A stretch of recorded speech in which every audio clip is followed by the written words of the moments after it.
Tonight's girls basketball game will be like no game Normal West has ever had before. I can walk the streets and just find shingles from roofs. And then if you actually walk more to the right of this road, you see the house in the tree. That house doesn't exist anymore.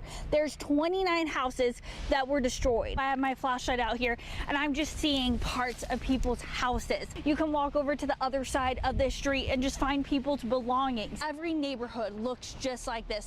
I've actually seen people coming through here and looking through the rubble, trying to see what belongings they have left. Community members tell me they hope to fill the stands and show that when something tragic happens to one Normal family, the entire community sticks together. We're live here in Normal, 70 Sherman News, Channel 20. Got an array of food out here, but most important, I've been talking about it all day. In my hand, I have sweet corn. Are you ready for this? I've never thrown a couch it before, so we'll see how this goes. I definitely had to Google it.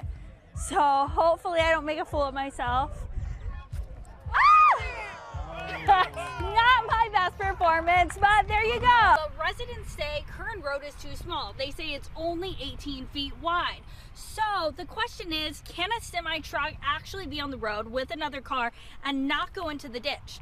Another concern is if these roads can actually handle a semi-truck. Last night, the Normal West basketball family endured a heartbreaking turn of events. Obviously, there's a lot of people hurting. I'm hurting, the team's hurting, the coaches, the families, the parents, the community. Emotion filled the gym at Normal West High School for their girls' varsity basketball game. Charlie loved all athletes and coaches at Normal West, but his true love and passion was girls basketball. Just one night after the JV team school bus was hit by a semi, Charlie Crabtree, a Treasure volunteer, was killed. Charlie was with the team, last night, and he was there.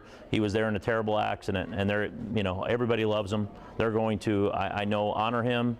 He's in their thoughts for the rest of the season and beyond. Honoring the man known as the grandpa of the district started with a moment of silence before the game. The moment of silence, of course, is the time for everybody just to remember Charlie and what he brought to the table. People of all ages packing the stands. Amir Tlyman graduated from Normal West High School. This was really hard, so I just want to be there, just to be a part of it. A fixture of the community gone, but not forgotten. There are homes that are literally obliterated. Governor-elect J.B. Pritzker, Lieutenant Governor-elect Juliana Stratton, and Senator Dick Durbin getting a first-hand look at the destruction Taylorville saw December 1st when a tornado wreaked havoc on the town. Cement over here, just the foundation.